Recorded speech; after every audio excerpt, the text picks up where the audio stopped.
Today's episode is brought to you by our friends at Babylock, who are excited to announce the launch of their new cover stitch machine, the Euphoria. It's the perfect complement to your Babylock 4-thread serger or sewing machine. The Euphoria creates professional finishes for all your garments and home decor projects. It features extraordinaire threading, which threads the chain looper with just the touch of a button. Visit babylock.com to learn more about the Euphoria and find a participating retailer.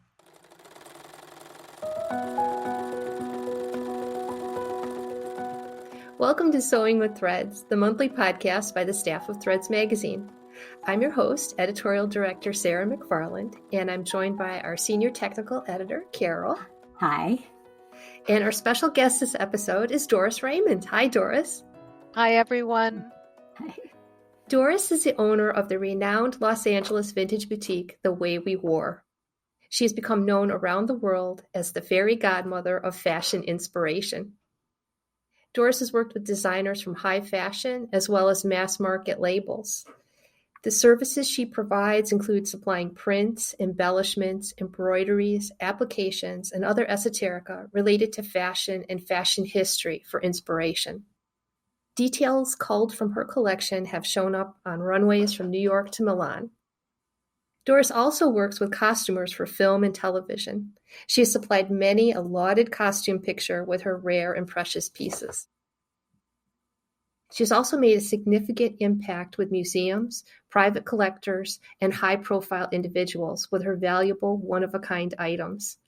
As she educates a new generation of the fashion-obsessed through lectures and by hosting classroom visits to her shop. Her hard work and experience in the field of fashion and fashion history were showcased in the 2-season documentary series LA Frock Stars on the Smithsonian Channel. And recently she has launched a successful YouTube channel which touches on wide-ranging subjects relating to fashion. Welcome, Doris. Thank you for being on Sewing with Threads. I am so excited to be included. Thank you. Well, I had watched the series and I highly recommend it to anyone. LA Frock Stars, and I think that there are some episodes on YouTube, and I know that the Smithsonian Channel still offers it, and it's on Amazon Prime too. And I remember watching it, and I never thought that a few years later I would get a chance to talk to you. So this is a real celebrity connection for me. I know, and Sarah's been talking about this actually for a couple of years over the lunch table. You got to see LA Frock Stars. That's great. But the thing is that I love what you do because you're a magnet for connecting people that are passionate about the things that I'm passionate about. So Doris, I wanted to ask you if you could kind of start us at the beginning. How did you get involved with vintage fashions? How did this become your career and your passion? Well, the actual very beginning was when I was growing up on Long Island in the 60s. My mother sewed, my uncle was a fashion designer, my aunt was a couturier, and I sewed my own clothes. And so I developed an innate sense of quality details, my tactile memory of quality fabrics and things like that. So as I got older and I went to college and I couldn't really afford to buy at traditional stores, the solution for me in the 70s was to go to thrift shops. And I found that the things that I was attracted to were older pieces because they were made better, and that is where the seed got planted. We have found that as well. We have the back cover item in every issue where we display a vintage garment, and then our contributing editor, Judy Newcomb, explains how a particular detail was made in the garment. And vintage garments just have these wonderful details and nuances that you don't see on ready-to-wear garments anymore. So that was something that you were interested in. How did it transition to where it was your career?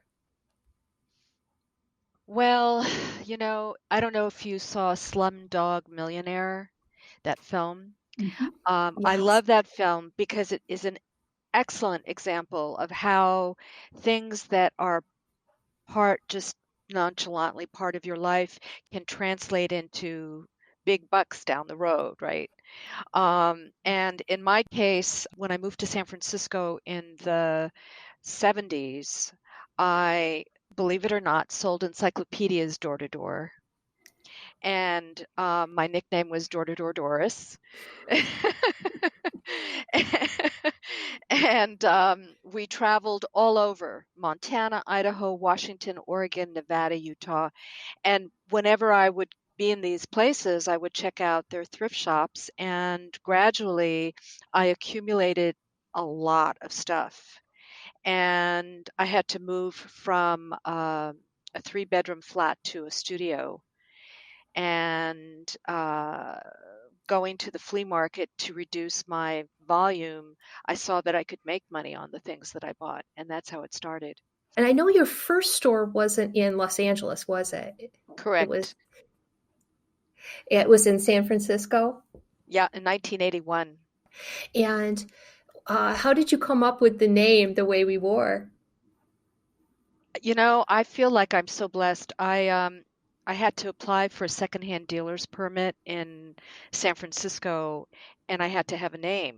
So I went to the San Francisco Library to research fashion and clothing and didn't come up with a name. And I got in my car, turned on the radio, and just started laughing because Barbra Streisand started singing it. It was like, okay, there we go. Oh, that's really funny because it's such the perfect name. Yeah. Now, when you had your store in San Francisco, did you start getting into the costume and working with different productions at that time? On a very light level, Van Ramsey was the first costume designer. He did a trilogy, and he needed clothing from the teens, from the Edwardian period. Horton Foote, he was doing Horton Foote's trilogy. So he was my first introduction to working with costume designers. And then I had a brilliant idea of renting a suite in the LA area and inviting costume designers. I can't remember what year that was, but first year I did it was during the reign of Nolan Miller and Dynasty. Oh, yeah. Nolan Miller came. He called Joan Collins. I mean, it was like a big deal for me. But also Theona Aldridge, who did Bonnie and Clyde, came.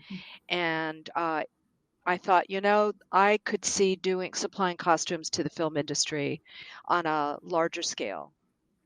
Yes. And is that why you moved to LA permanently? That would seem like the obvious reason. Good. But no, the reason I moved to LA was I had kind of gone underground in San Francisco. I had a warehouse. I let go of my retail store and fell in love with someone who lived in LA, and he couldn't move up to San Francisco. And then, as luck would have it, a competitor friend of mine was looking to scale down, and she had a huge store. So she offered me her storefront. And I thought, well, the universe is kicking me in the tush to come down here. So I did it. Well, that makes sense because of the film industry. Obviously, it's nicer to be closer to where all that's happening. Once again, you would think that that would be the case. But when I came down, well, first of all, I should say that the boyfriend didn't work out and the storefront didn't work out. But I stayed, which was good. And I thought with all the connections I had made over the years, never met these costume designers. It was all by phone where I would ship things to them. I thought I had a built-in clientele. Well, my surprise was to find out that a majority of my business was to other clothing designers, literally 50% of my business. And maybe the movie industry is like 5 to 7% of my business. Oh, I wondered about that. And I wondered also, how do you usually work with a costume designer? Do they typically buy items? Do you lend them out? And are they usually looking for inspiration or for the actual garments? All of the above. I was going to say, that's like 4 questions in one. Yeah. When I was in San Francisco, I rented. When I moved down here, I said no renting, sales only, because I was curating the best of what I could find. And it's a heartbreak when you get the things back and they're kind of trashed. Oh, yeah. So that changed. And then, when Benjamin Buttons was being done, Jacqueline West was looking for like this perfect coat for that beautiful, what's her name? Oh my God, I Is can't it believe. Kate Blanchett? Yes, Yeah. she was looking for a coat for Kate Blanchett, and I brought her one of my personal coats that was a swing coat from the 40s, and she said, that's it. So, she used that as a pattern to build the coat that Kate Blanchett wore. Oh, how fascinating. Doris, how big is your personal collection, if I might ask? Do you find it difficult to keep it to a certain size? Well, I've stopped buying volume because I can't process it fast enough. There are gaps in my store of things that I think I need, although with the COVID-19, why would I buy red carpet gowns when we're not sure there's going to be a red carpet season? So I have to really shift my thinking this year. But the inspiration room also, I have to shift my thinking because a lot of the designers that come to visit me have to fly into LA. So my French designers, Italian designers, Australian designers, are they going to come? I don't know. So the inspiration room, that's a section of your store where you pre-pull items for visitors? Exactly. Yep. Okay. It's a whole separate entrance. There's no access from the boutique to the inspiration room. And without exaggeration, there's probably 500,000 pieces in there. So a pre-pull is important because anybody Yeah. that's, a neophyte would walk in and be completely overwhelmed. Yeah, so you can't process all of that. Mm-mm. And I believe I remember from watching the show that in addition to garments, you have fabric samples and all kinds of fashion details and esoterica. Yeah. So, what kind of things do you collect? Well, for the business, I like in one of the episodes of LA Frock Stars, it showed me in the first 30 minutes of an auction dropping like $36,000 on appliques, and they were blouse front samples from the 30s through the 70s. Unbelievable. So those things can be, placement embroideries, or there's faggoting, there's stud work, there's all kinds of things. That's the good news. The bad news is it costs a lot to put those into production. So designers are not as eager to include those in their designs. How often do you travel to go to auctions? And well, I know it might be a little different right now, but on a typical year, and what are some of the places you like to go where they have fantastic auctions? Well, even before the pandemic, two of my favorite places to go to changed.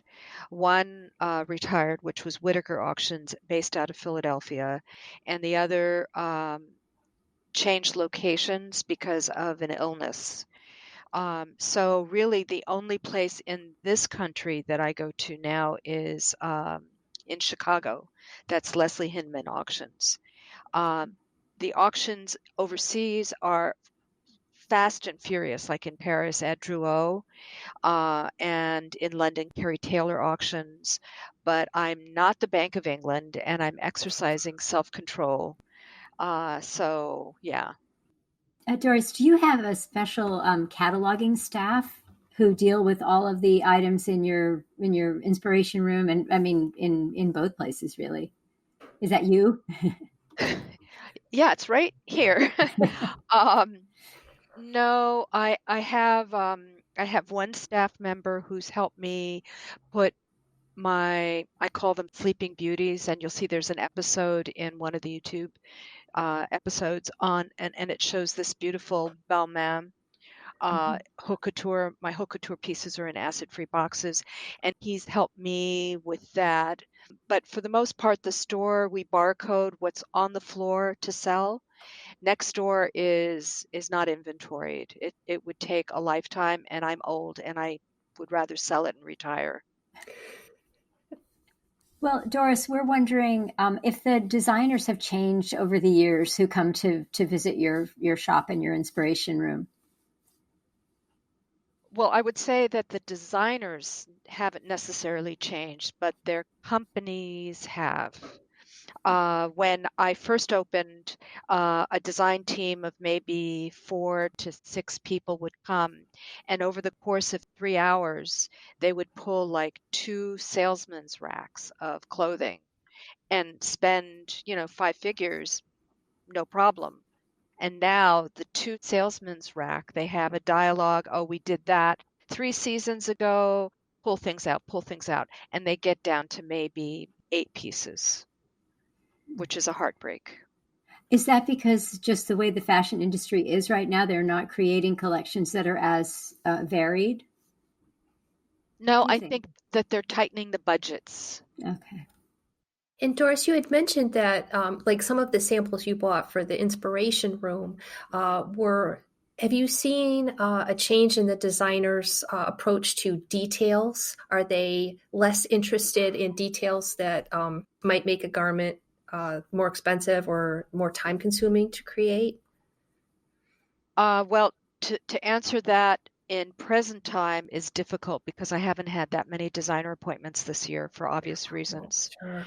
But in the past, I think that's a complicated question, because if the designer has a source that they know they can go to that can create a similar effect, and they have a sense of what that source may charge them, then it's not a problem. If they have to research it, it may make them, they may ask me to hold it for them.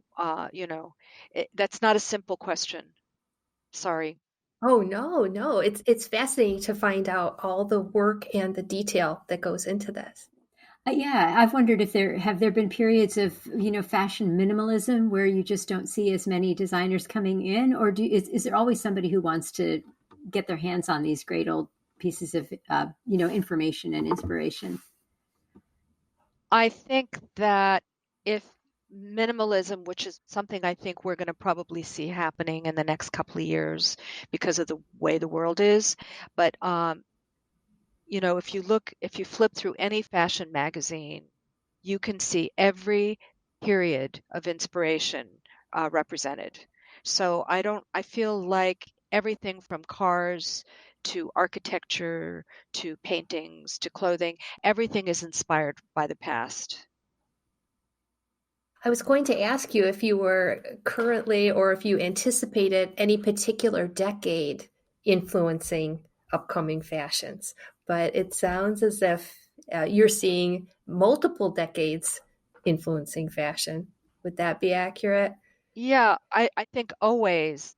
And I also think that it depends on the DNA of the designer. Like, That's true. for example, John Galliano, even though he's with Margiela now, always responds to beautiful cuts, bias cut. And I think that will be constant because that's who he is.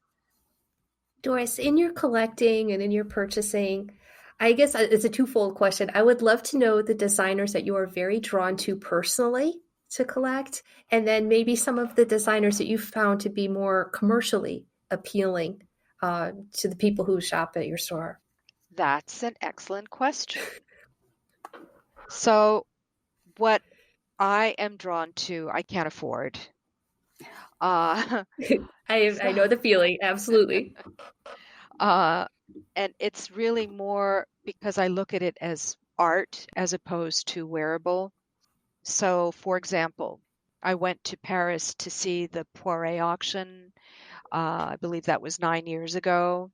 And even though I'd saved a lot of money to buy at that auction, they have a wonderful system, it really hurt me, but I understand it, where museums can preempt a sale to a public person, but they allow the item to be auctioned so that fair market value is established.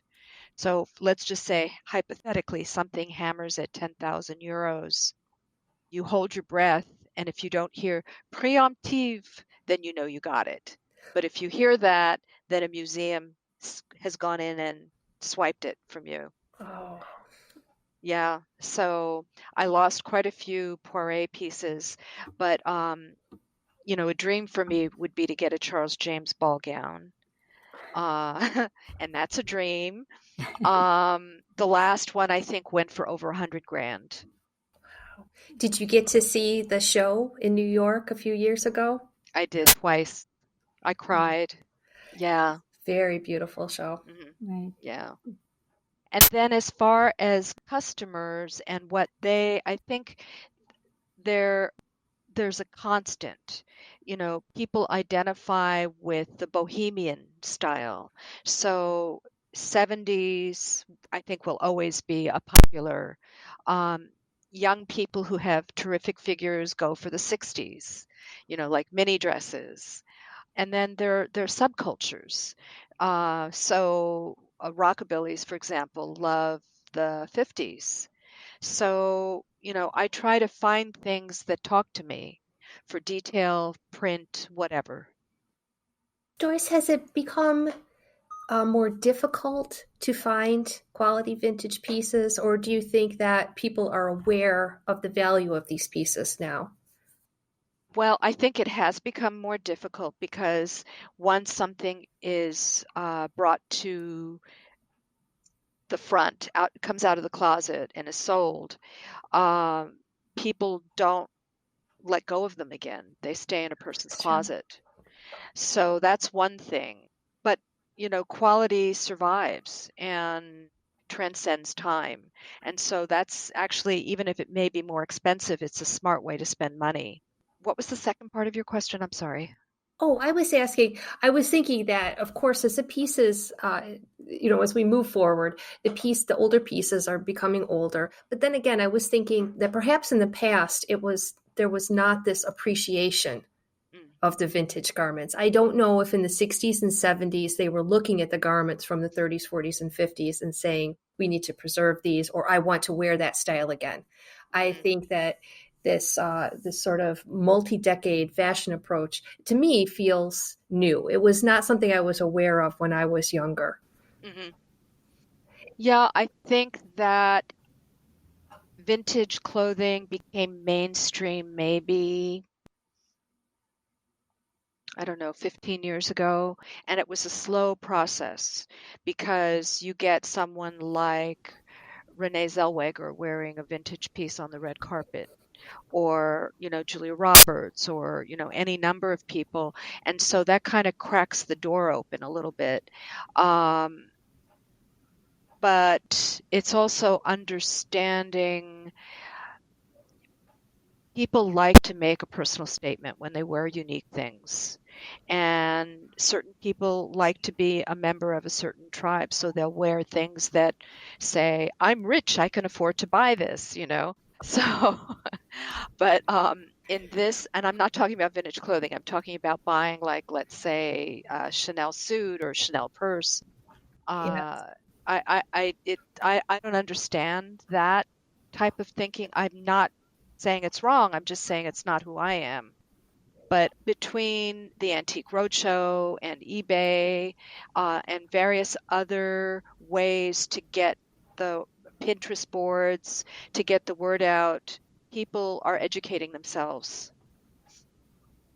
I think that I've noticed that to be true in sort of everyday person's life. Are you seeing an increase in red carpet appearances of vintage garments? A lot of celebrities now seem to have some sort of relationship or agreement with a couture house or some other designer brand.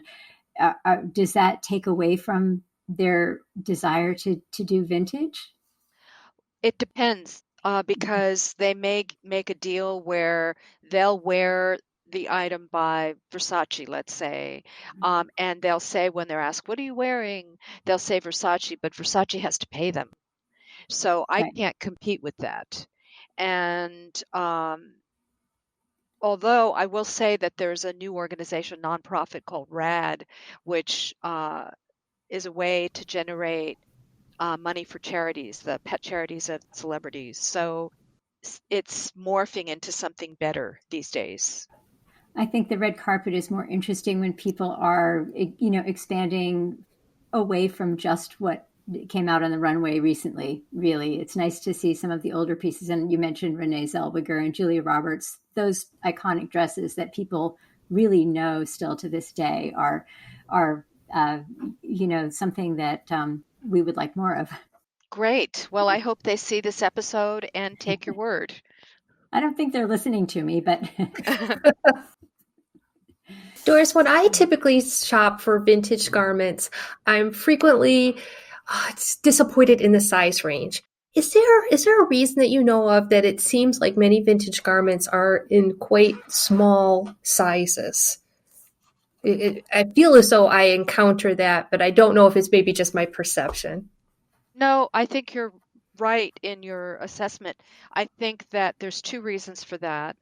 The first is the medium to larger sizes are really the first to go because they're precious, right? Yep. And then the second thing, my theory is that food additives have made us bigger. Yeah. I think, well, and in general, nutrition, because people are taller also. I mean, the average height has gone up over the last century. And we also aren't wearing the underpinnings that would squinch us in quite as much as they used to do. So, yeah. Speak for yourself. Listen, I'm working from home. I would not be in a pair of Spanx here at home. No. Well, Doris, we're nearing the end of our time. It's been wonderful talking with you. And I wanted to ask you about your YouTube channel. Mm-hmm. I wanted to ask how you got, why you started it, and what you have coming up on the channel. Whew.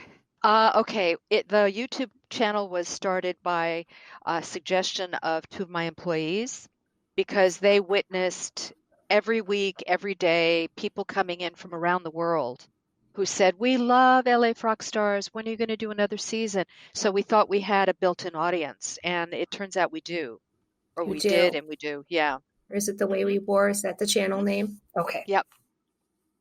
Yep. And so we just did the episode that you mentioned, which was the longest one we've ever done. And unfortunately, the sound quality was really bad on that. But because Kevin Hall's studio was so cavernous, so we're experimenting and looking for different kinds of mics. So that'll never happen again.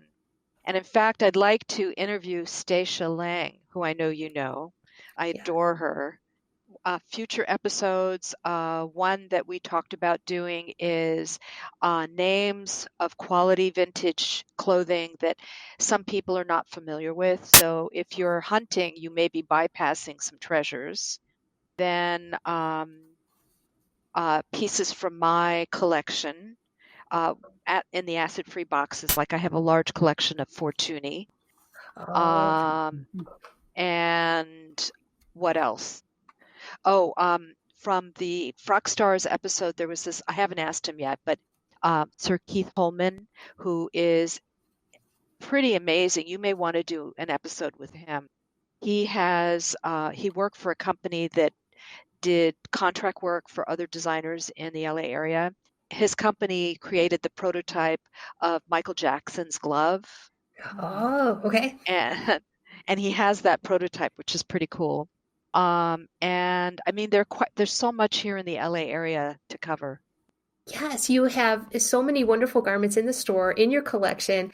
I should also mention that you sometimes look at jewelry. I'm fascinated by jewelry as well. So I've really enjoyed your channel. And I think you have about 50,000 subscribers now. Just under, yeah. I think it's 43,000 to be more accurate. Well, you will soon be over 50 for sure, because it's fascinating content. Yeah. Thank you. I appreciate that. It is. And of course, we do videos too sometimes. And when I watch you, I think, how does she do that? She sounds knowledgeable and confident, but not like you're reading off a script. You do a very good job.